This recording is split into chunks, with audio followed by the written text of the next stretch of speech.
मेरा कार में जा रही थी तो मेरे को रास्ते में बताया, मुझे बहुत अच्छा लगा कि आप देखो कि ये भी जब इन्होंने अपना परिचय दिया और अपना अनुभव सुनाया तो ये सब बाबा का बनने के बाद इनको ये सब वरदान मिला।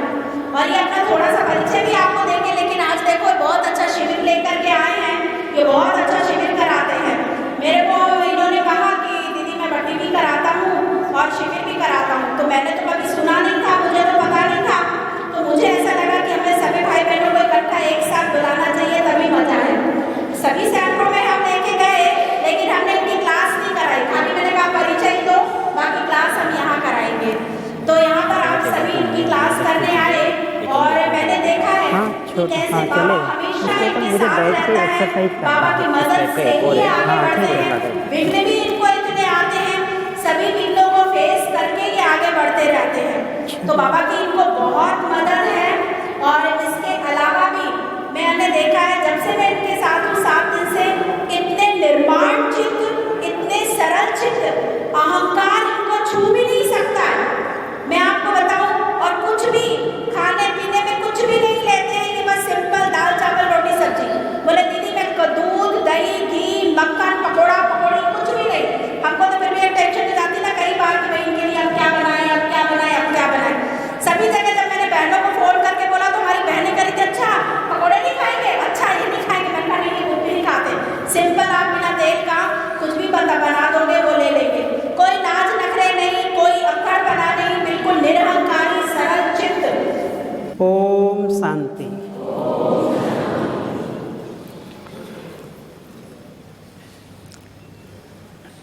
हम भी अपने आप को बहुत खुश नसीब समझते हैं कि देखो दीदी की हमको इतनी अच्छी पालना मिल रही है और आप सब भाई लोगों बहनों से भी हमको मिलने का चांस मिल रहा है और हमको भी अपने मन की बात सुनाने का अवसर मिल रहा है। तो हमें भी बहुत खुशी है।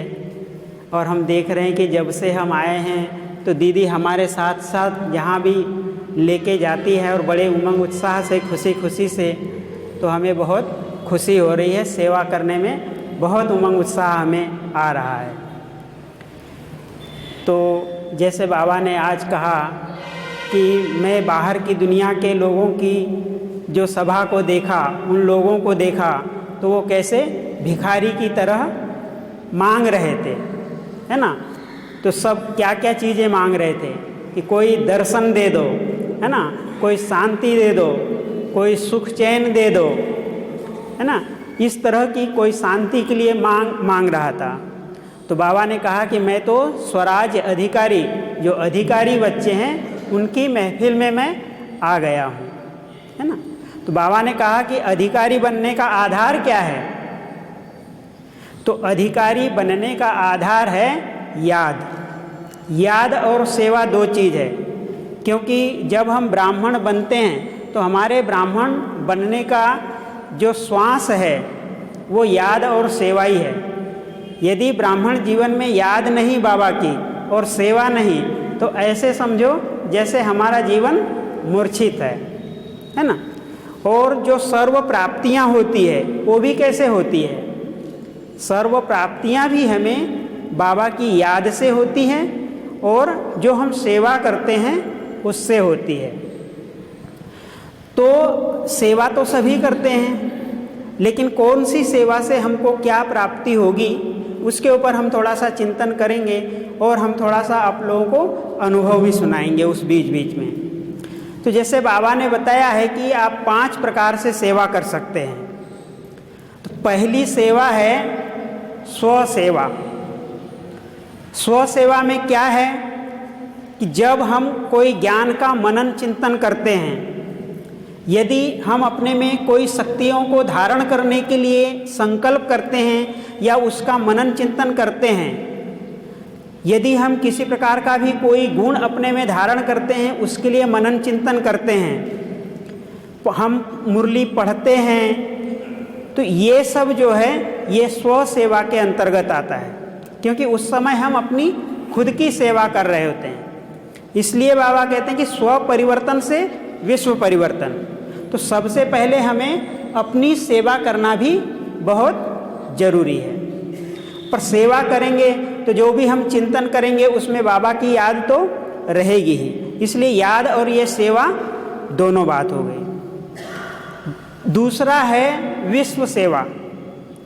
तो विश्व सेवा के लिए हम सारे विश्व की आत्माओं की सेवा के लिए जो संकल्प करते हैं और जो भी विधियां अपनाते हैं, तो वो सब विधियां जो है वो आ जाएगी विश्व सेवा के अंतर्गत। कि जैसे हम समझेंगे अपने आप को कि मैं तो विश्व कल्याणकारी आत्मा हूँ, तो सारे विश्व की आत्माओं के प्रति कल्याण की भावना हमारे मन में रहेगी। तो ये हो गई विश्व कल्याण की सेवा। इसके लिए भिन्न भिन्न तरह के साधन अपना करके सभी लोग माना सेवाएं कर रहे हैं। फिर उसके बाद में है यज्ञ सेवा। तो यज्ञ सेवा हम कैसे कर सकते हैं? तो यज्ञ सेवा करने का दो तरीका है। तो एक है तन के द्वारा सेवा और एक है धन के द्वारा सेवा। मान लिया जाए हमारे पास में धन नहीं है, तो हम कैसे सेवा कर सकते हैं? तो हम यदि अपने तन को सेवा में लगाते हैं तो हमें जो है तंदुरुस्त तन मिलेगा, चारों युगों में तंदुरुस्त तन मिलेगा। और मान लो किसी कारण से हिसाब किताब भी रहेगा, तो वो हिसाब किताब हमको हिसाब किताब महसूस नहीं होगा, हम निर्विघ्न रूप से सेवा कर सकेंगे। क्योंकि जाने अनजाने में हमारे द्वारा कोई ना कोई विकर्म तो होता है 63 जन्मों में, उसका हिसाब किताब तो हमको चुकतू करना ही है। लेकिन यदि हम बाबा के सेवा में तन को लगाते हैं तो वो हमें कर्म भोग नहीं लगेगा, वो हमको खेल लगेगा और हम उसको हंसते हंसते चुकतू कर लेंगे। और दूसरी है, और जैसे मान लिया जाए कि जैसे अभी हमेशा आपको सेवा सेंटर पर आकर के करने की सेवा का चांस नहीं मिलता, लेकिन आप जैसे घर में भी करते हैं, तो वो घर भी किसका है? वो घर भी बाबा का है। तो आप ये संकल्प रखें कि जो भी भोजन बनाते हैं, कोई भी जो भी सेवा करते हैं, तो बस बाबा की हम सेवा कर रहे हैं। लेकिन सेंटर पर आकर के सेवा करते हैं तो उसका अलग भाग्य है, मधुबन में जाकर के जो सेवा करते हैं उसका भाग्य अलग है। लेकिन फिर भी जिस समय हमको जो भी सेवा मिले उसको बाबा की सेवा समझ करके करेंगे तो हमारा भाग्य हमेशा बनता रहेगा। कभी भी ये सोच करके दिल शिकस्त नहीं होना है कि हमको तो चांस नहीं मिलता है। हमको चांस हमेशा मिलता है, केवल हमको अपनी सोच को परिवर्तन करना है। केवल सोच का खेल है ना। केवल हम अपनी सोच को परिवर्तन करेंगे तो उसका कई गुना फल हमको श्रेष्ठ फल मिलेगा। फिर है धन के द्वारा सेवा, कि धन के द्वारा सेवा कैसे करें। तो जो जिनके पास बहुत पैसा है तो वो बहुत पैसा लगा करके भी सेवा कर सकते हैं। बाबा जैसे कहते हैं कि जैसे आपने कोई सेवा, मान लो आप कोई और सेवा नहीं कर सकते, योग नहीं कर सकते, बैठ करके आप नहीं तपस्या कर सकते, तो आप खोल करके दो सेंटर और वहाँ पर जो भी आत्माएं आएंगी और वो उसका जो लाभ लेंगी तो उसका पुण्य का जो भाग्य आपके खाते में जमा हो जाएगा। तो इस तरह से भी सेवा करके हम अपना भाग्य बना सकते हैं। अब कई लोग हैं जैसे माताएं होती है, उनके पास पैसा नहीं होता या वो बांधेली होती है, तो भाई वो कैसे भाग्य बनावे अपना। तो बाबा ने ये भी कहा है कि यदि जैसे जो बहुत भावना से एक मुट्ठी चावल भी ला करके देता है और कोई 1 लाख रुपए भी देता है तो दोनों का बराबर होता है। तो इसलिए हमारी जितनी श्रेष्ठ भावना होगी, जितनी शुभ भावना होगी, है ना, निस्वार्थ भावना होगी, तो वैसे ही हमारा इसमें खाता जमा होता है। तो इसलिए हमको किसी भी प्रकार की चिंता करने की ज़रूरत नहीं है। फिर इसके बाद बाबा ने और एक आसान तरीका बताया है कि मान लिया जाए कि आपके पास पैसा नहीं है और आप बहुत ज़्यादा पैसे से सेवा करना चाहते हैं, तो आप क्या करें, जो पैसे वाले व्यक्ति हैं उनको बाबा का ज्ञान दो और बाबा का ज्ञान दे करके उनको प्रेरित करो और उनका सफल कराओ। तो बाबा ने कहा कि सफल करो और सफल कराओ तो दोनों का भाग्य बनेगा। तो इस तरह से भी यज्ञ की हम सेवा कर सकते हैं। फिर है संबंध संपर्क के द्वारा सेवा। तो संबंध संपर्क के द्वारा कैसे सेवा करेंगे? देखो, हम हमेशा जिनके नज़दीक होते हैं या जो हमारे रिश्ते में होते हैं उन लोगों को ज्ञान सुनाना बहुत कठिन बात होती है, क्योंकि घर की मुर्गी दाल बरोबर ऐसे बाहर की दुनिया में कहावत है ना। तो घर के लोगों की कोई वैल्यू नहीं होती है, वो समझते हैं ये तो होता ही रहता है, ये तो चलते ही रहता है। तो वो लोग हमारे ज्ञान को सुन करके बहुत प्रभावित नहीं होते। लेकिन उनको हम कैसे प्रभावित कर सकते हैं? हम अपने बोल के द्वारा उनको प्रभावित कर सकते हैं, हम अपने व्यवहार के द्वारा उनको प्रभावित कर सकते हैं, ठीक है ना। तो जब हम यदि बोल में बहुत मधुरता से बोलेंगे, और जैसे अपकारी पर उपकार करने की भावना है, जैसे बाबा बोलते हैं ना कि अपकारी पर उपकार करोगे, तो कौन होते हैं अपकारी? भाई जो हमारे संबंध संपर्क में रहते हैं वही हमारे ऊपर कुछ न कुछ अपकार करते हैं ना, और वहाँ पर हमको शुभ भावना रखनी है, ठीक है ना। और यदि हमने देखा है, अपने जीवन में भी देखा है कि जब कोई हमको कष्ट देता है, हमारा अपमान करता है या हमको नुकसान पहुंचाता है, और यदि उसके हमने विरुद्ध में यदि उसको कोई शब्द बोल दिया कि तुम ऐसे ही हो, हमको ऐसा तकलीफ देते हो, कुछ हो, तो उससे क्या होता है, हमने देखा है काम और ही बिगड़ जाता है, संबंध और ही बिगड़ जाते हैं। लेकिन ऐसे समय पर हम यदि बिल्कुल मौन में रहें, हम उनको कुछ भी न बोलें और उनके प्रति हम आदर का भाव रखें और सम्मान का भाव रखें, और ज़्यादा उनको रिगार्ड दें और ज़्यादा उनको प्यार दें, तो फिर वो बदल जाते हैं। ये केवल कहने तक की बात नहीं है। तो बाबा ने जो कहा है उसको सेम वैसे ही यदि हम क्रियान्वित कर लेते हैं तो उसमें हमको सफलता मिलती है। कई लोग बोलेंगे कि भाई मेरा पति साथ नहीं देता या मेरे परिवार वाले साथ नहीं देते, वो बोलेंगे, कोई बोलेंगे भाई योग करो, योग करो, ठीक है, अच्छा योग करो, अच्छा बोलेंगे शुभ भावना रखो, शुभ भावना रखो, अच्छा ठीक है आपने शुभ भावना रखा। लेकिन यदि आपने, जैसे आप फिर संबंध में आए, बोल में आए, और आपने उनको प्यार से नहीं बोला, आपने उनको आदर नहीं किया, तो ये योग का प्रयोग वहाँ काम आएगा? कितना भी आप योग कर लीजिए, कभी परिवर्तन वो नहीं होंगे। लेकिन वो आपको डांट भी रहे हैं, कुछ गलत भी बोल रहे हैं, लेकिन आप मुस्कुराते हुए उनसे बात करेंगे मधुरता से, तो उनके ऊपर जरूर प्रभाव पड़ जाएगा, ठीक है ना। तो कहीं कहीं ऐसी छोटी छोटी गलतियां होती हैं हमारी, उसके कारण जीवन में और ही विघ्न आते रहते हैं। तो उन विघ्नों को पार करने के लिए जो है इस तरह की युक्ति रचनी चाहिए। ये हमारा प्रैक्टिकल अनुभव है कि हम जिस डिपार्टमेंट में सेवा करते हैं, तो उस डिपार्टमेंट में हर 6 महीने में सेवाधारी चेंज हो जाता था। 6 महीने भी नहीं लगते थे।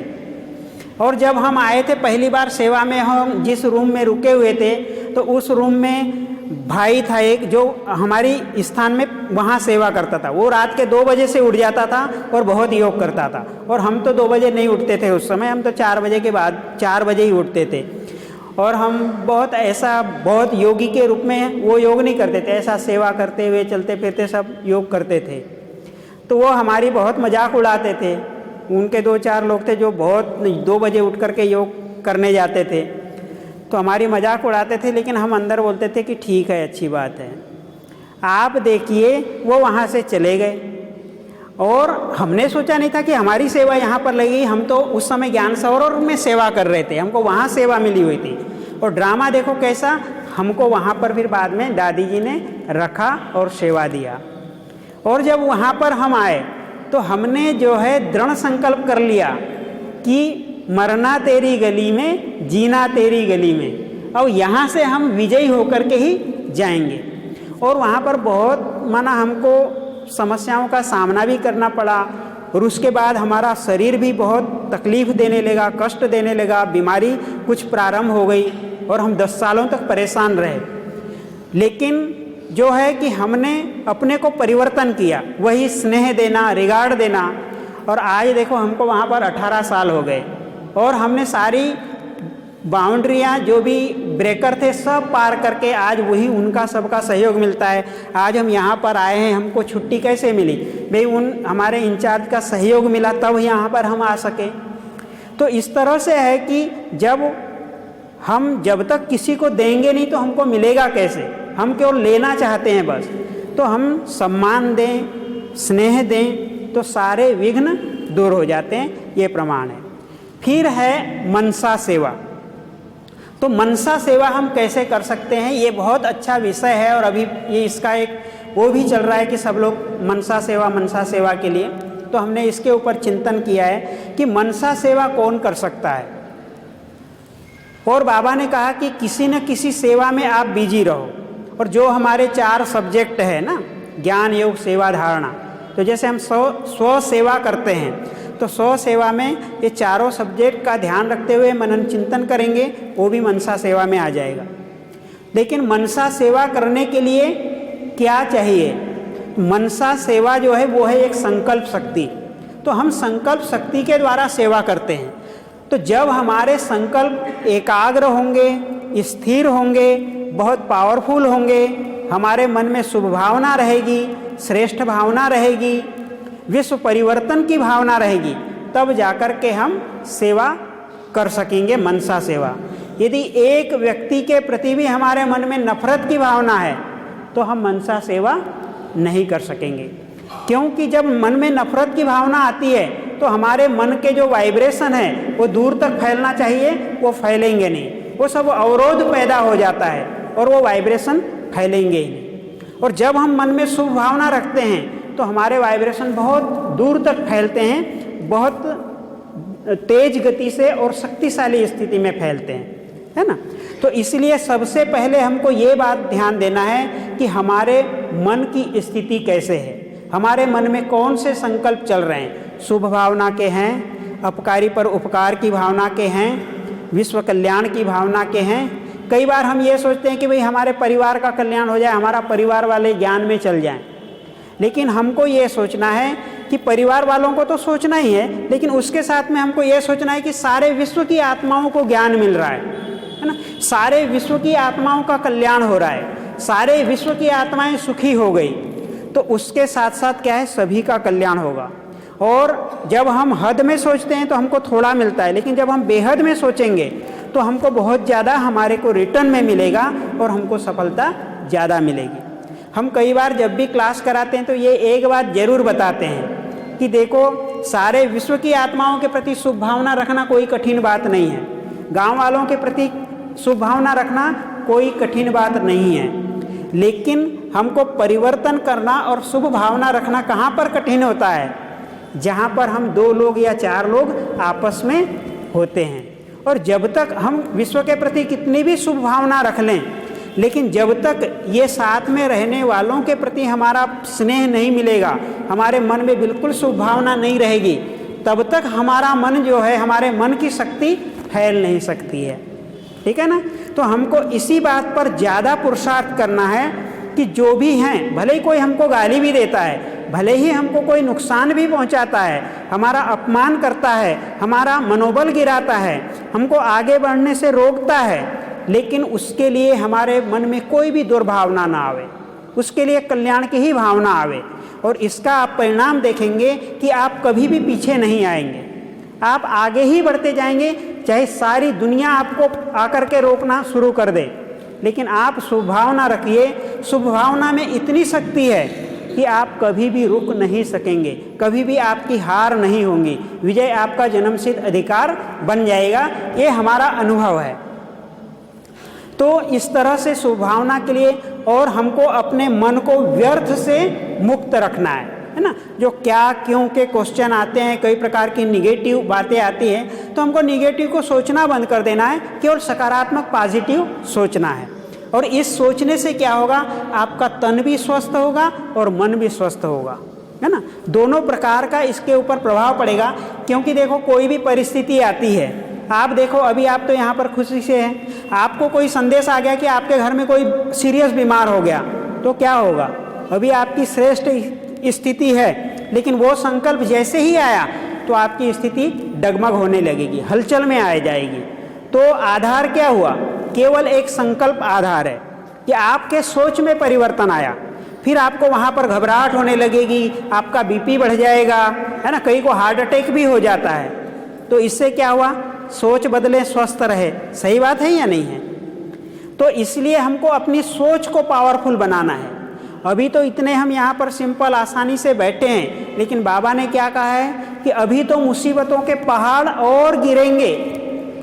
ऐसा नहीं है कि नहीं गिरेंगे, कि दिनों दिन हमारे जो हिसाब किताब हैं वो हमको चुकतू करना है। तो हमारे भी और दुनिया के भी सबके हिसाब किताब अभी बढ़ने ही हैं। तो इसके लिए हमको अभी से अपने आप को तैयार रखना है। और क्या होगा कि बाबा ने ये भी कहा है कि हमको क्यों मनसा सेवा करना है, क्यों याद और ये सेवा के अपने सारे खजानों को, दुआओं के खजानों को बढ़ाना है। क्योंकि हम वो सन्यासियों की तरह तो नहीं है ना, भी कोई सन्यास लेकर के और जंगल में चले जाएंगे। हम चारों युगों में परिवार में रहते हैं, ठीक है ना। तो हमारे भाई माता है, पिता है, जो संबंध में आने वाले रिश्तेदार है, कोई पति पत्नी बनेंगे, ये सब संबंध हमारे हैं ना। तो वो कहाँ से बनेंगे? अभी जैसे हमने किसी को प्यार दिया, किसी की हमने बहुत सेवा की, तो जब वो भी तो हमारे संबंध में आएंगे तब हमको उनसे प्यार मिलेगा, वो हमारी सेवा करेंगे ना। तो ये सब कुछ तो यहाँ पर हिसाब किताब हमको चुकतू भी करना है और नया बनाना भी है, ठीक है ना। अभी हम किसी के प्रति शुभ भावना नहीं रखेंगे तो दूसरे भी हमारे प्रति अशुभ भावना रखेंगे। तो ये सब कुछ जो है, और बाबा ने कहा कि जो भक्त है उन भक्तों को भी अनुभूति कराना है। और जो आदि देवी देवता सनातन धर्म की आत्माएं बाद में सनातन धर्म, फिर उसके बाद में हिंदू धर्म में बदल जाती है, जो छोटे मोटे अभी मठ पंथ में बदल गई हैं, चले गई हैं, तो उन आत्माओं को भी अनुभूति कराने का हमारे ऊपर जिम्मा है ना। तो उनको भी हमको ये सब कुछ प्राप्तियां करानी पड़ेगी।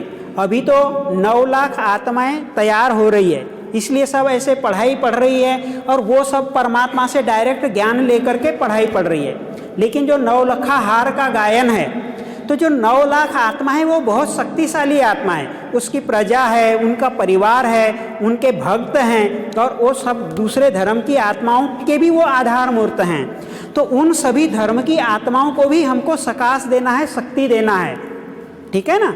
तो इसके लिए इतनी शक्ति हमको जमा करनी पड़ेगी। तो जब हम मनसा सेवा में लग जाएंगे तो हमको व्यर्थ को भगाने का, व्यर्थ संकल्पों को, निगेटिव को, उससे दूर रहने के लिए पुरुषार्थ करने की जरूरत ही नहीं पड़ेगी।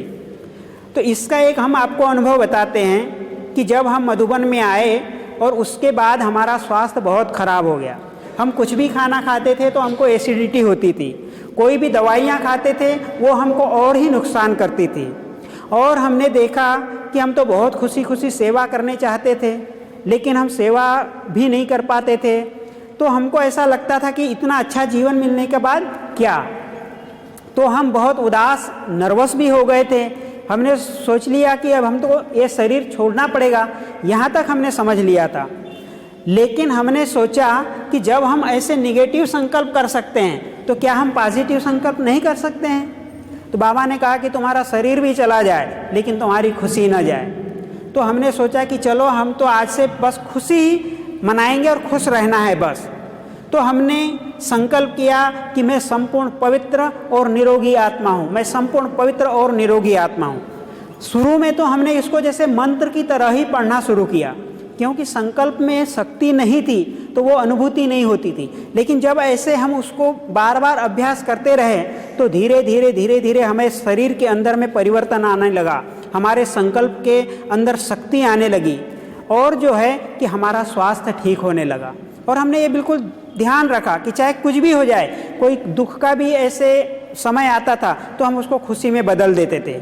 खूब कुछ गाना गाते थे, कुछ गाना लिखते थे, गाना सुनते थे, कविताएं लिखते थे, और ऐसे अपने मन को कन्वर्ट करके और हमने अपना मित्र खुद बने, और हमने जो है बाबा को अपना साथी बनाया, और इस तरह से उससे हमने अपने आप को निकाला।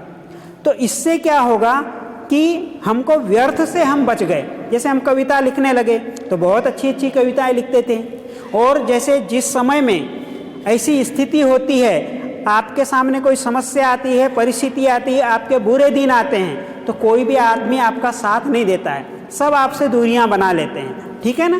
तो उसके ऊपर हमने एक कविता लिखी कि गर्दिशे हालात में कोई किसी का सहारा नहीं होता, कि गर्दिशे हालात में कोई किसी का सहारा नहीं होता, दूरियां बना लेते हैं, नज़दीक आना गवारा नहीं होता, कि सारी दुनिया बेगानी हो जाए तो भी क्या गम है, जिसका प्रभु से है नाता वो कभी बेसहारा नहीं होता, बेसहारा नहीं होता। हम इस कविता को दिन भर में कई बार अपने मन में दोहराते थे और हमारा इतना विल पावर बढ़ जाता था। अभी भी हम कई बार जब ये कविता को मन में दोहराते, जैसे हमारे शरीर से पसीना निकलने लगता है, इतनी माने जैसे अंदर ताकत महसूस होने लगती है और विल पावर बढ़ जाता है। तो ये कविता को आप बहुत अच्छे से याद रखिएगा और जब भी ऐसी कोई समस्या आ जाए, परिस्थिति आ जाए, ये कविताओं में एक शक्ति होती है। देखो हमने कविताएं क्यों लिखना शुरू की। पहले के ज़माने में क्या होता था कि जब राजा लोग युद्ध के मैदान में जाते थे और युद्ध में जब वो हारने लगते थे तो वो माना वहाँ से भागने का प्रयास करते थे, लेकिन उनके पास में वीर रस के कवि होते थे और वो कवि लोग जो है ना वीर रस की कविताएं सुनाते थे और ऐसी ऐसी कविताएं सुनाते थे जैसे मुर्दे में भी जान फूंक देते थे और फिर से वो लड़ाई करते थे और कई लड़ाइयाँ ऐसे युद्ध माना वो उन्होंने विजय प्राप्त की है। तो इसमें ये इसकी ऐसी कविता की शैली है जो अंदर जो है कि मुर्दे में भी जान डाल देती है ना, हिम्मतहीन में हिम्मत जगा देती है। तो इसलिए हम ऐसी कविताएं लिखने लगे। जब अपन खुद सुनते थे फिर दूसरों को भी सुनाते थे, तो दूसरों को सुनाने से उनमें भी उमंग उत्साह आता था, तो उससे हमको उनकी दुआएं मिलती थी और हमको खुशी होती थी और शक्ति मिलती थी। तो इस तरह से हमने अपने आप को अपने बुद्धि से व्यर्थ को मिटाया। क्योंकि क्या है कि जब हम पहली बार ज्ञान में आए थे और जब पहली बार बाबा से मिले थे तो भाई हमारे बुद्धि में तो व्यर्थ था ही।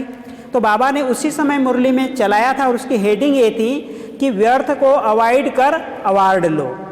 तो तब से हम पुरुषार्थ करते थे लेकिन फिर भी व्यर्थ आता था। तो हमने ऐसी कई युक्तियाँ अपनाई और उस व्यर्थ को मिटाने का माना पुरुषार्थ किया। तो इस तरह से जो है जब हमारे संकल्प पावरफुल हो जाएंगे, जब शक्तिशाली हो जाएंगे और हमने वो किया कि मैं संपूर्ण पवित्र और निरोगी आत्मा हूँ, मैं संपूर्ण पवित्र और निरोगी आत्मा हूँ, तो इस तरह से अभ्यास किया तो हमारे जो है संकल्प पावरफुल हो गए। तो ऐसे आप सब भी जो है पावरफुल जब संकल्प करेंगे तो फिर हम मनसा सेवा कर सकते हैं। अब मनसा सेवा किसकी किसकी हमको करना है, तो मनसा सेवा जैसे जो रोगी लोग हैं, तो जैसे हॉस्पिटल बने हुए हैं तो हम वो सभी रोगी को इमर्ज कर सकते हैं और वहाँ पर जाकर के हम सबकी मनसा सेवा कर सकते हैं, ठीक है ना। फिर जैसे लोग बहुत मानसिक रूप से बीमार हैं तो उन मानसिक बीमारियों से जूझते हुए लोगों की भी हम मनसा सेवा कर सकते हैं। फिर जैसे कोई लोग बहुत टेंशन में हैं, बहुत अशांत हैं, उन लोगों की भी हम मनसा सेवा कर सकते हैं। कई लोग हैं चाहते हैं लेकिन चाह करके भी वो किसी न किसी व्यसन के वशीभूत हो जाते हैं, तो उन व्यसन से ग्रसित आत्माओं की हमको मनसा सेवा करनी है। फिर जैसे कई जो है प्रेत आत्माएं हैं, भूत प्रेत आत्मा हैं, भटकती हुई आत्मा हैं, उन आत्माओं की भी हमको मनसा सेवा करना है। कई ऐसी आत्माएं हैं जिनको नींद नहीं आती है ना, अनिद्रा के शिकार हैं, तो ऐसे अनिद्रा की शिकार आत्माओं की भी हमको सेवा करनी है। तो एक एक समय पर एक एक संकल्प करके यदि अलग अलग आत्माओं की हम सेवा करेंगे तो हमको बहुत ज़्यादा सफलताएं मिलेगी। कई ऐसी आत्माएं हैं जो परमात्मा को खोज रही है लेकिन परमात्मा का उनको संदेश नहीं मिल पा रहा है, तो उन आत्माओं को संदेश देने के संकल्प करके भी हम माना संदेश दे सकते हैं और सेवा कर सकते हैं। फिर जो सभी धर्मों की आत्माएं हैं उन धर्मों की आत्माओं के लिए भी हम संकल्प करके और उनको ये बता सकते हैं कि देखो कि आप जो वो भी क्या समझते हैं कि केवल जो परमात्मा को याद करना चाहिए, एक निराकार को याद करना चाहिए बस करके, वो क्राइस्ट में, कोई इब्राहिम में और केवल वो खुदा में ही लटके हुए हैं, ठीक है ना। अभी यदि हम उनको ज्ञान सुनाएंगे तो हमारा ज्ञान थोड़ी वो सुनेंगे, तो उनको मनसा सेवा के द्वारा हम बता सकते हैं कि परमात्मा अवतरित हो गए हैं और इस तरह से अवतरित होकर के वो जो है ज्ञान दे रहे हैं, तो ऐसे उनकी हम सेवा कर सकते हैं। तो भिन्न भिन्न तरह की आत्माएं और की हम ऐसे सेवा कर सकते हैं। फिर है कि हम सेवा किस तरह करें, मनसा सेवा करने की विधि क्या है। तो सबसे पहले है जो हमने स्व पुरुषार्थ बताए थे कि हम स्व पुरुषार्थ करते हुए कैसे मनसा सेवा कर सकते हैं। तो मनन चिंतन के द्वारा सेवा। तो मनन चिंतन में क्या होगा कि हम सबके प्रति हमको मन में शुभ भावना रखना है, क्योंकि सबसे पहले रुकावट तो यही बात होती है ना मान लो हम योग करने बैठे, अच्छा बाबा के कमरे में हम बैठे, लेकिन हमारे मन में किसी ने हमको दुख दे दिया है और वही बात याद आ रही है, तो हमारा योग लगेगा? हम मनसा सेवा कर सकेंगे? तो मनसा सेवा तो हम तभी कर सकते हैं जब हमारा मन शक्तिशाली होगा। तो सबसे पहले हमको इसको ठीक करना है। तो हम अपना मनन चिंतन करें। मनन चिंतन से क्या होगा कि उससे मक्खन निकलेगा और मन में शक्ति आएगी, हमारा विल पावर बढ़ेगा और मनन चिंतन करते करते ही हमारी मगन अवस्था होगी। तो जब भी हम योग में बैठते हैं तो क्या करते हैं, मान लो हम कोई स्वमान का भी अभ्यास करते हैं तो पहले उसका मनन चिंतन ही करते हैं, फिर बाद में जब मन में शक्ति आ जाती है तो एक संकल्प को हम बार बार दोहराते हैं। तो पहले हमारे मन में शक्ति कम होती है तो हमारा मन क्या है, बहुत ज़्यादा संकल्प करते रहता है, और जब मन में शक्ति आ जाती है, मन शक्तिशाली हो जाता है, तो फिर एक संकल्प में हम स्थिर हो जाते हैं। क्यों? क्योंकि उससे ऐसे वाइब्रेशन निकलने लगते हैं, तो वहाँ पर हमको शक्तिशाली अनुभव होता है और फिर हम एक संकल्प में स्थिर हो सकते हैं। तो पहला है कि मनन चिंतन के द्वारा। तो किसी ने हमारा बहुत अपकार किया है, हमारी बहुत निंदा करते हैं, हमारी बहुत ग्लानि करते हैं, कोई हमारे ऊपर दोषारोपण कर देते हैं, कोई हमारे लिए गलत बातें, गलत फहमी की बातें फैला देते हैं, है ना। तो ऐसी बातें सुन करके तो बहुत दुख होता है ना। तो ऐसे समय में ऐसा चिंतन करते हुए हमको अपने आप को शक्तिशाली बनाना है और अपनी मनसा सेवा करना है। तो एक विधि ये हो गई। दूसरी विधि है कि देही अभिमानी स्थिति में स्थित होकर के कि मैं ये शरीर नहीं हूँ और मैं एक शक्तिशाली आत्मा हूँ, है ना, एकदम लाइट और माइट का यानी टावर बन करके। तो जैसे हम यहाँ पर बैठे हैं, एक जगह बैठे हैं, लेकिन हम अपनी यानी जो शक्ति है, संकल्प की शक्ति है, उसको सारे विश्व में हम फैला सकते हैं। मान लो कहीं कोई आत्मा है और वो बीमार है और हम उसकी बीमारी को ठीक करना चाहते हैं, तो हम यहाँ पर संकल्प करेंगे कि वो आत्मा संपूर्ण रूप से निरोगी बन रही है।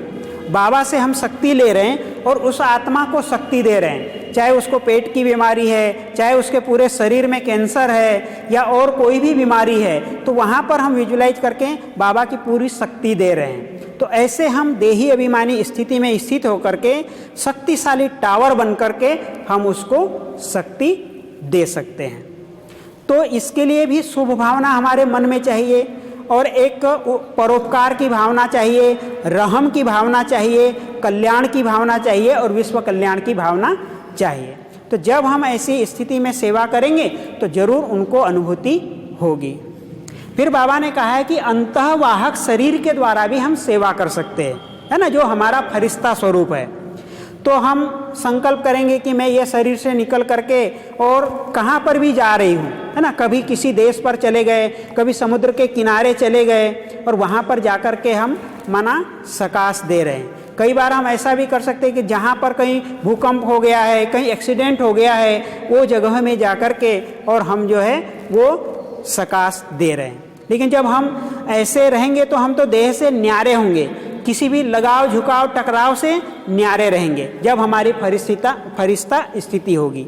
लेकिन जब देही अभिमानी स्थिति में रहेंगे तो उस समय में हम साक्षी दृष्टा रहेंगे, है ना, और ट्रस्टी रहेंगे। हम समझेंगे ये सब बाबा का है। और साक्षी दृष्टा माना कोई भी परिस्थिति हो रही है लेकिन उस परिस्थिति का हमारे ऊपर प्रभाव न हो। तो जब हम ऐसी सेवा करेंगे तो ये अंतःवाहक शरीर के द्वारा हम कई जगहों पर जाकर के हम सेवा कर सकते हैं, मनसा सेवा कर सकते हैं। फिर है बीज रूप स्थिति द्वारा सेवा, और अपने को पूर्वज समझ करके। तो जैसे हम जो कल्प वृक्ष है, बाबा कहते कि तुम बीज रूप आत्मा हो और कल्प वृक्ष में बैठ करके जो है तुम सकाश दो, ठीक है ना। तो जब हम बैठेंगे तो हमारे द्वारा सारे कल्प वृक्ष को सकाश जाएगी। और वैसे ही जो है कि हम परमधाम में जाकर के भी बीज रूप अवस्था में वहाँ पर भी जो आत्माओं का कल्प वृक्ष बना हुआ है वहाँ से भी हम सकाश दे सकते हैं। तो जब बीज रूप अवस्था में होकर के हम सकाश देंगे तो बाबा से हम सकाश लेंगे, शक्तियाँ लेंगे।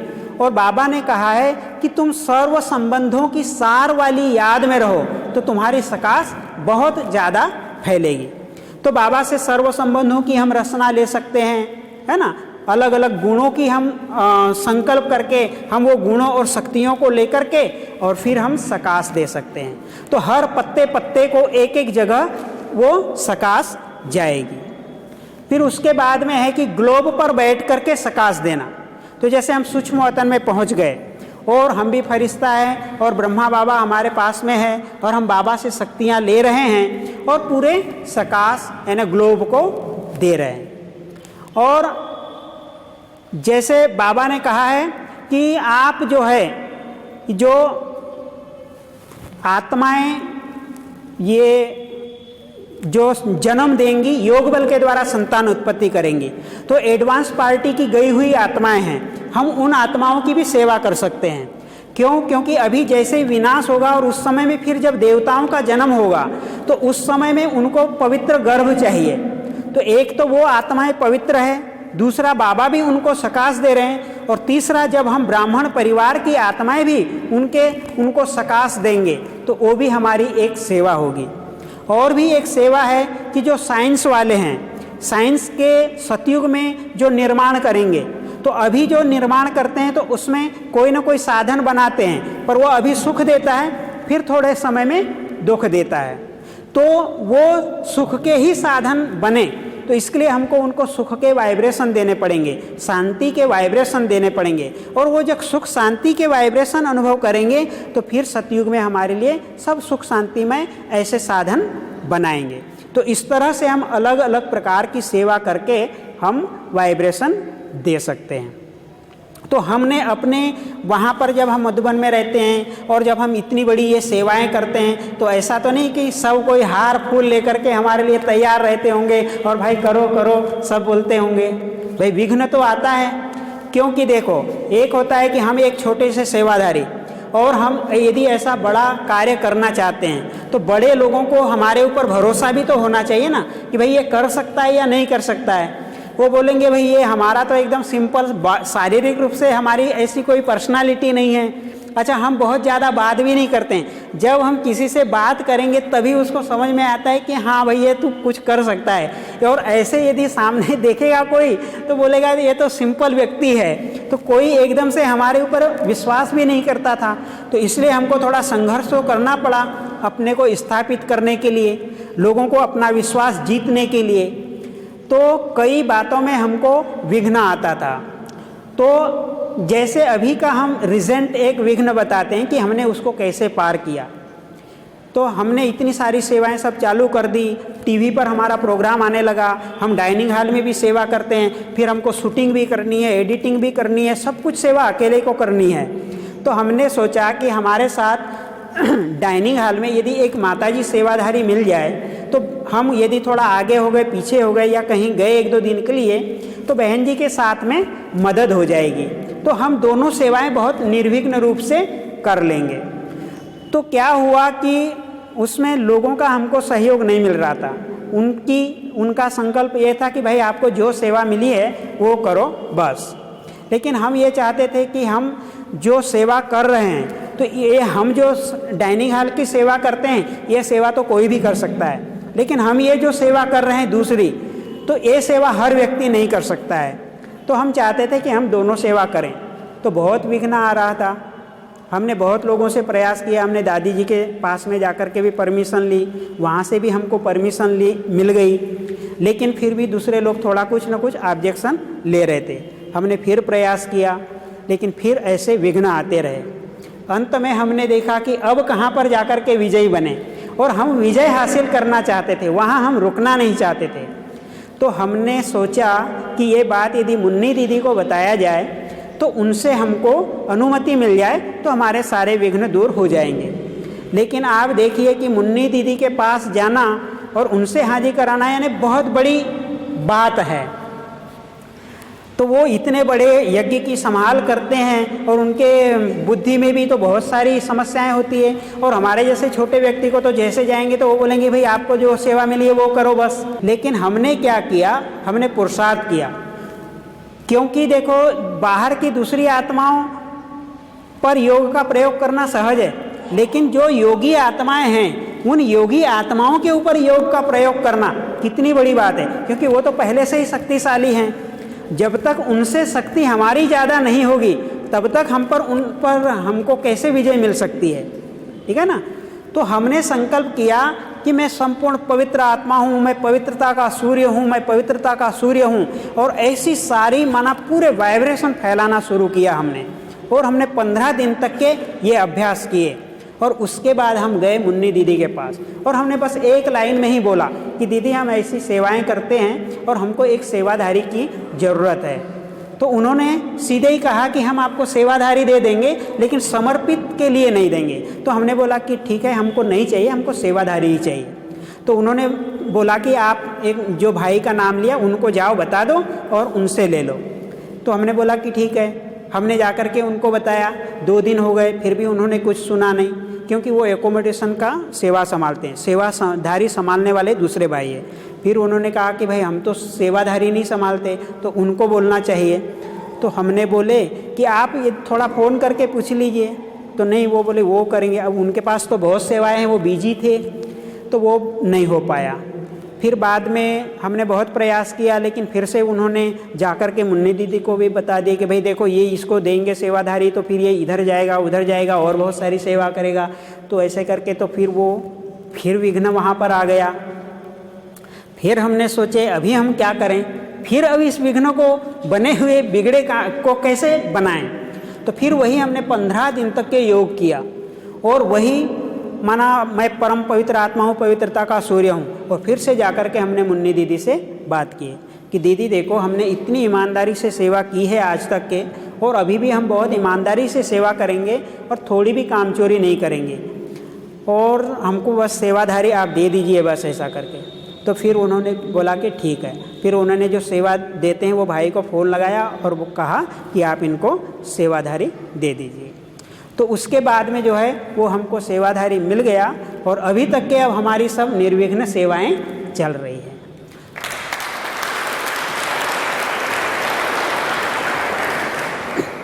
तो ये है योग का प्रयोग, और हमने बाबा को अपने साथ ही रखा। हमारे योग के प्रयोग के बहुत सारे अनुभव है, क्योंकि हमको बड़े जल्दी नशा चढ़ता है। जब हम बॉम्बे में थे उस समय जब हमको शुरू में ज्ञान मिला था तो एक रजनीश का फॉलोअर हमारे पास में आता था। तो उस समय में हम वो घड़ी की दुकान चलाते थे, घड़ी रिपेयरिंग और सेलिंग करते थे। तो वो व्यक्ति इधर उधर से घूम के आता था और कम से कम 4-5 घंटे वो हमारी दुकान के सामने उधर बैठा रहता था। तो हम उसको पूछते थे कि भाई आपको और कुछ सेवाएं नहीं है क्या, आप इधर ही बैठे रहते हो ऐसा करके। तो वो बोलता था कि नहीं, मेरे को थोड़ा यहाँ पर अच्छा लगता है। और फिर वो हमारे से कई डिस्कस भी करता था। तो वो रजनीश की सारी बातें बताता था, फिर हम अपना भी ज्ञान उसको सुनाते थे। लेकिन क्या है कि एक बार उसने जो है कि हमारे ब्रह्मा कुमारीज के बारे में कुछ उल्टी सुल्टी बातें बता दी, और वो रजनीश की सारी उल्टी सुल्टी बातें बताते थे। तो हमने क्या किया, हम किसी की सुनी सुनाई बातों पर कभी भरोसा नहीं करते। हमने उसकी, रजनीश ने जो ओरिजिनल कैसेट थी हमने वो मंगाया और वो हमने सुना उसकी कैसेट, और उसकी एक बुक भी मंगाया और उस बुक को भी हमने पहले पढ़ा, और पढ़ कर के वो जो भी बात बताता था फिर हमने उसको उल्टा समझाया। तो जैसे रजनीश के लिए एक माना अफवाह है कि माना संभोग से समाधि तक की जो उसकी बुक है, और लोग उसके लिए बहुत गलत बातें फैलाते हैं।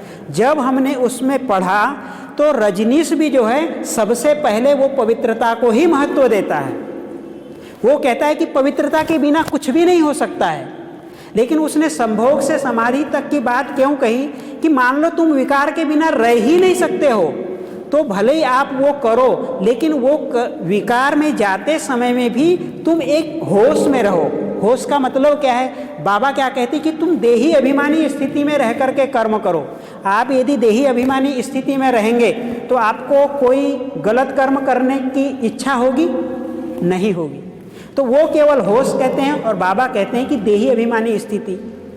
तो ये बात है, लेकिन लोगों ने उसको समझा नहीं और गलत तरीके से यानी उनका प्रचार करने लगे। तो फिर हमने उसको समझाया और फिर हमने उसको बोला कि यदि आपके योग में दम है या हमारे भगवान के हमारे योग में दम है तो हमने बोला आज हो जाए। तो हम जो है बैठ गए, मैं मास्टर सर्वशक्तिवान हूँ, आत्मा हूँ ऐसा करके, और हम उसको दृष्टि देने लगे और वो हमको दृष्टि देने लगा। और उन्होंने 2-3 महीना जाकर के ब्रह्मा कुमारी का ज्ञान भी लिया था।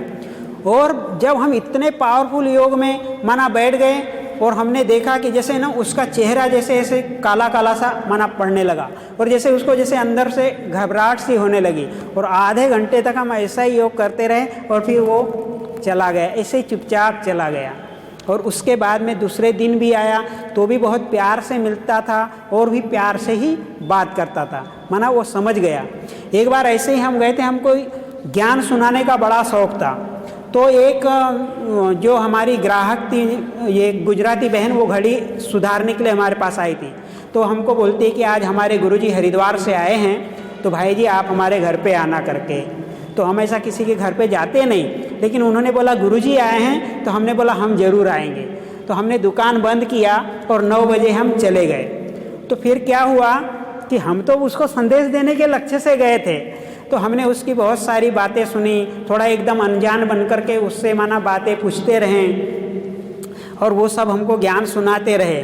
तो हम जब उसको ऐसा क्वेश्चन पूछते थे ना, तो बाद में बोलता है तुम कोई ब्रह्मा कुमार तो नहीं है, ऐसा करके वो बोलने लगे हमको। तो हमने क्या किया था कि पहले बेच उतार के हमने जेब में रख लिया था, और जब उन्होंने कहा कि आप ब्रह्मा कुमार तो नहीं है, फिर हमने बेच को निकाला और लगाया, और फिर हमने उनको सारा अपना ज्ञान सुनाना प्रारंभ किया।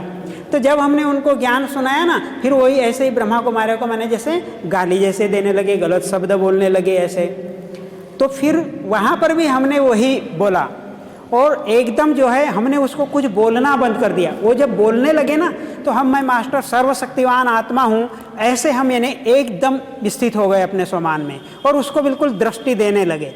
तो वो जो है दृष्टि थोड़ी देर लिए, उसके बाद में उनकी तो नज़र हट गई, फिर वो इधर देखने लगे, उधर देखने लगे, और फिर वो अपने जो जिज्ञासु थे उनको पूछने लगे, भाई आपका धंधा बिजनेस ठीक चलता है या नहीं, आप लोग ठीक हो या नहीं। फिर वहाँ से उन्होंने बात कट कर दिया। फिर ऐसा करके और हमको उनको ऐसा बहुत ऐसा प्यार से समझा के फिर हम वापस आ गए। तो इस तरह से हम बहुत योग के प्रयोग माना करते थे। माना हम जो जैसे प्रदर्शनी में भी जाते थे, तो क्या है कई लोग डिबेट करने वाले आते हैं, तो वो क्या है कि कोई भी डिबेट करने वाला हो, हमको उस जगह खड़ा कर दीजिए, वो बिल्कुल शांत हो जाएगा। ये भगवान का आशीर्वाद हो या वरदान हो। तो हम उससे, वो डिबेट करता है तो एकदम योग युक्त हो जाते हैं, हम उससे ज़्यादा क्वेश्चन नहीं करते। और आप जो भी बोल रहे हो बहुत अच्छा बोल रहे हो, बहुत अच्छा बोल रहे हो बोलते हैं। पहले हम उसकी सारी बात सुन लेते हैं, फिर 1-2 बात ही उसको ऐसी पकड़ के सुनाते हैं उसी की बात से, और फिर वो ठंडा हो जाता है। तो इस तरह से डिबेट करने वालों को हम माना वो शांत हो जाते हैं। तो ऐसे ऐसे योग का प्रयोग करते हैं। तो हमने देखा, तो ये प्रोग्राम हमने इसलिए बनाया कि हमारी सोच का हमारे मन के ऊपर और हमारे तन के ऊपर बहुत प्रभाव पड़ता है। इसलिए हमको बहुत ज़्यादा ऐसे बहुत ऊंचे ऊंचे पुरुषार्थ करने की ज़रूरत नहीं है। यदि हम सफलता प्राप्त करना चाहते हैं तो केवल अपने संकल्पों पर ध्यान दें। देखो कई पुरुषार्थ के ग्रुप बने हुए हैं और अपने अपने हिसाब से सब लोग माना वो करते रहते हैं। जैसे कई लोग चार्ट बनाते हैं, अभी वो चार्ट में क्या होता है, बहुत लंबा चौड़ा चार्ट होता है, और वो चार्ट को याद करते करते ही पूरा दिन निकल जाता है। ठीक है ना, कितना अच्छा। बाद में रात को सोने समय आप चार्ट को चेक करेंगे तो भी वहाँ 15-20 मिनट तो उस चार्ट को चेक करने में ही चला जाता है। तो हम कैसे पुरुषार्थ करते हैं और कैसा चार्ट रखते हैं वो हम आपको बताते हैं, बिल्कुल सहज चार्ट। और बाबा ने मुरली में भी ये कहा है कि आप कुछ भी बड़ा चार्ट नहीं रखो, हर समय हर सेकंड अपने बुद्धि के संकल्प के ऊपर ध्यान रखो। जैसे आपके बुद्धि में क्या संकल्प चल रहा है, तो वो संकल्प पर अभी यदि आप ध्यान रखेंगे तो आपका एकदम अच्छा सक्सेसफुल चार्ट हो जाएगा। फिर मैंने किसी को दुख दिया या नहीं दिया वो बात बाद में सोचने की ज़रूरत ही नहीं पड़ेगी, क्योंकि जिस समय में हम दुख देने का संकल्प कर रहे हैं और उसी समय ने हमने ध्यान रखा तो हम उसी समय परिवर्तन कर सकते हैं ना। नहीं तो हमने पहले तो दुख दे दिया और रात में यदि चार्ट चेक करेंगे तो क्या होगा। सही बात है। तो इसलिए हमको हमेशा जो है अपने संकल्प पर ध्यान रखना है। और कैसे पुरुषार्थ करना है, एक मौन का जो लोग पुरुषार्थ करते हैं, तो मौन का मतलब क्या है? मौन का मतलब ये नहीं कि बिल्कुल चुपचाप रहना।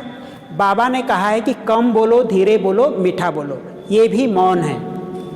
दूसरा ये है कि जैसे मैंने दिन भर के लिए मौन रख लिया और मान लो कोई व्यक्ति मेरे को मिलने के लिए आया अच्छा वो बहुत बेचारा दुखी है, बहुत परेशान है और मेरे से उसको कुछ समाधान मिलना चाहिए और मैं तो मौन में ही हूँ। अब वो ऐसे ही वापस चला गया, उसको समाधान तो नहीं मिला ना। लेकिन मैंने उसको 2 शब्द भी वाणी के बोल दिया, अरे कुछ नहीं होता, ये तो समस्या है, ये तो ऐसे समाधान इसका हो जाएगा, और उसको यदि बल मिल गया और उसके चेहरे पर खुशी आ गई, तो बताइए सेवा होगी या नहीं होगी, दुआ मिलेगी या नहीं मिलेगी। तो ये भी मौन है। मौन का मतलब ये है कि हम कम बोले, धीरा बोले, मीठा बोले। एक तो धीरे बोले और मीठा बोले। दूसरा, हमारे मन में कोई ना कोई पॉजिटिव संकल्प चलने चाहिए, नकारात्मक संकल्प नहीं चलने चाहिए। तो जब हम अभ्यास ऐसा करेंगे, माना कम से कम बोलने का, मौन में तो रहना है, बहुत ज़ोर ज़ोर से नहीं बोलना है, बहुत ज़्यादा नहीं बोलना है। जहाँ 1 सेंटेंस में कार्य हो जाता है वहाँ 10 सेंटेंस नहीं बोलना है, ये सही मौन है। ठीक है ना। तो जितनी ज़्यादा हम वाणी को बचा के रखेंगे तो हमारे संकल्पों में शक्ति आएगी। अभी देखो हम इतने माना दुबले पतले, इतने बहुत कोई शक्तिशाली नहीं है, लेकिन फिर भी जो है जब भी कहाँ पर हम बोलते हैं तो लोगों को हमारे बोलते शब्दों का प्रभाव पड़ता है, और कहाँ पर भी हम जो भी संकल्प करते हैं उसमें हमको सिद्धि मिलती है। एक हम जो गीत गवाने का है वो संकल्प आपको बताते हैं कि कैसे उसमें हमको सिद्धि मिली। हम कविता कृष्णमूर्ति से बात कर रहे थे गीत गवाने के लिए, और हमने जब उदित नारायण और सुरेश वाडकर जी से भी गवाया था तो हम अपने वरिष्ठ भाई बहनों से हमने कहा था कि आपके संपर्क में पहचान के तो आप गवा दीजिए करके, लेकिन उन्होंने कुछ ध्यान नहीं दिया। तो फिर हमने सोचा कि हम स्वयं ही इसको करेंगे। तो हमने कुछ बात की और ऐसा संयोग हुआ कि एक म्यूज़िक डायरेक्टर मिला और उन्होंने सुरेश वाडकर जी से बात की और बहुत अच्छी तरीके से उन्होंने गा दिया और बहुत कम पैसे में गा दिया। लेकिन जब हम कविता कृष्णमूर्ति से गवाना चाहते थे तो हमारी उनसे पर्सनल बात भी हो गई थी और उन्होंने कहा था कि बहुत सब फाइनल लगभग हो गया था। उन्होंने कहा था कि हम अपने पति से बात करते हैं और उनसे बात करके फिर हम फाइनल आपको बता देंगे। तो उस बीच में क्या हुआ कि एक भाई और थे चंडीगढ़ के, वो भी गीत गवाना चाहते थे। तो उन्होंने हमसे पहले पूछा था कि भाई आप जब किसी सिंगर से बात करते हो तो कैसे बात करते हो। तो हमने उनको फ्रैंकली बात कर दिया था कि हम तो जो है कि स्वयं ही उनसे संपर्क करते हैं और फिर बात करके और हम ये कार्य कराते हैं। तो उन्होंने क्या काम किया कि उन्होंने भी खुद संपर्क करना शुरू किया। लेकिन हम तो बहुत बुद्धिमानी से संपर्क करते थे, हम उनके मैनेजर से संपर्क नहीं करते थे, क्योंकि उनके जो मैनेजर होते हैं वो बहुत ज़्यादा पैसा लेते हैं, क्योंकि वो अपना भी कमीशन रखते हैं। तो हम डायरेक्ट या तो किसी म्यूज़िक डायरेक्टर के द्वारा बात करते थे या डायरेक्ट सिंगर से बात करते थे। तो उन्होंने मैनेजर से बात करके और एक गीत का 30,000 रुपये में बात कर लिया था, जबकि हमने एक गीत गवाने का 10,000 रुपये में बात किया था और उन्होंने खुशी खुशी से स्वीकार किया था। वो लोग क्या, जब गीत गवाना होता है तो पहले वो बजट पूछते हैं, आपका कितना बजट है। हम बोलेंगे हमारा 50,000 बजट है, तो भी वो बोलेंगे कम है। अच्छा, हमने उनको बताया कि हमारा एक गाने का 10,000 बजट है, तो बोले कि थोड़ा बजट बढ़ाइए। लेकिन हमने कहा नहीं, हमारी आध्यात्मिक संस्था है और हम समर्पित है, हमारे पास कोई आवक नहीं है, तो हम इतने में गवाएंगे। तो बोले कि ठीक है, यहाँ तक बात हो गई थी। तो फिर उन्होंने कुछ ऐसा किया कि भई ये हमारी संस्था का नाम बदनाम कर रहे हैं, ये बहुत कम पैसे में गवा रहे हैं, उसके मैनेजर ने उनको बोल दिया होगा। तो वहाँ पर थोड़ा विघ्न आ गया, तो हमने वहाँ पर ही फुल स्टॉप लगा दिया और फिर हमने सोचा अब देखेंगे और किसी से गवाएंगे। फिर हम योग करते रहे, लेकिन हमको एक ऐसा म्यूज़िक डायरेक्टर मिला और हमारी अनुराधा पौडवाल से उन्होंने बात कराई और 10,000 रुपये के ही रेट से हमने अनुराधा पौडवाल जी से 2 गीत गवाए। तो इस तरह से निर्विघ्न माना हो गई सेवा। तो ये सब योग का प्रयोग, और बाबा कहते कि सच्चे दिल पर साहब राजी। तो इस तरह से जो है हम सेवा कर सकते हैं। अच्छा, अभी हम आपको थोड़ी सी एक्सरसाइज बताते हैं, क्योंकि ये एक्सरसाइज ऐसी है क्योंकि आजकल समय बहुत चल रहा है एक्सरसाइज का। तो वो जो रामदेव महाराज का है वो भी बहुत वो आसन प्राणायाम सब कराते हैं। तो जिस समय हमारा स्वास्थ्य खराब था तो हम तो कुछ भी नहीं कर पाते थे, हमारे शरीर में ताकत ही नहीं होती थी और हमारे बदन में बहुत दर्द होता था। तो हम कभी गीत सुनते थे, कभी हिलते थे, डुलते थे, और वो जो एक्सरसाइज बनी और उससे बहुत हमको फ़ायदा मिला है, वो एक्सरसाइज आपको हम सिखाना चाहते हैं। और ये एक्सरसाइज ऐसी है, इसको बच्चा, बूढ़ा, जवान, रोगी कोई भी कर सकता है। और ये एक्सरसाइज करने के बाद आपको शक्तिशाली महसूस होगा, आपको शक्तिहीन महसूस नहीं होगा। आपको कोई शक्तिशाली चीज़ खाने की ज़रूरत नहीं पड़ेगी। नहीं तो दूसरी एक्सरसाइज करो, फिर आपको दूध पीने की, शक्तिशाली चीज़ खाने की ज़रूरत पड़ेगी। तो अभी हम जो है ये एक्सरसाइज करेंगे। यार जी का गीत है और बहुत अच्छा माना, जैसे हम रात को इसको कम से कम 10 बार सुनते हैं और फिर सोते हैं। इतनी अच्छी गहरी नींद लगती है और इसमें बहुत प्यार का अनुभव भी होगा आपको। तो अभी हम जैसे करेंगे आप ऐसे करेंगे। ये एक्सरसाइज ऐसी है कि जो आपका अमृत वेला का प्रॉब्लम है वो सब खत्म हो जाएगा। ये एक्सरसाइज करने के बाद आपका पेट बहुत अच्छे से साफ होगा। और जब आप दिन भर में 4-5, आप जो भी नीचे बैठ सकते हैं तो नीचे बैठ जाइए, कुर्सी हटा के बैठेंगे तो बहुत अच्छा अनुभव होगा। और जैसे थोड़ा दूर दूर बैठ जाइए, फैल के अच्छे से बैठ जाइए पूरा। और जैसे आप 2-3 घंटे सेवा करते हैं, सेवा करने के बाद में जैसे बदन दर्द करने लगता है, हाँ कुर्सियाँ हटा दीजिए, थकावट होती है, तो ये एक्सरसाइज करेंगे, उसके बाद आपकी थकावट चले जाएगी और आपको और 2-3 घंटा काम करने लायक शक्ति मिल जाएगी बिना कुछ खाए पिए। तो अभी हम करते हैं। तो जैसे कहीं भूत आत्मा होती है ना, भूत प्रेत आत्मा, और वो कैसे झूमती है, उस तरह से झूमना है। चलिए चलिए।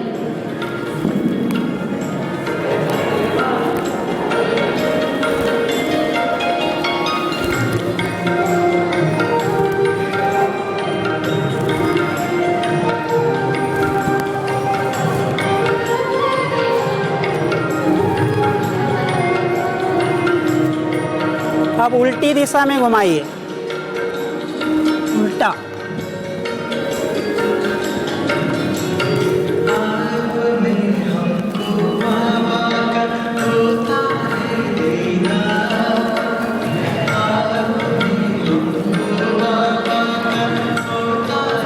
अब ऐसे आजू बाजू में,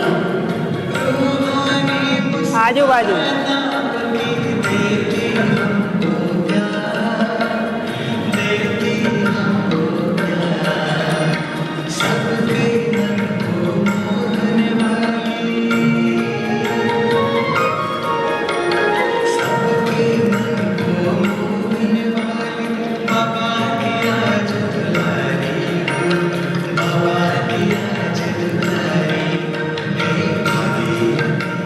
अब आगे पीछे, आगे पीछे।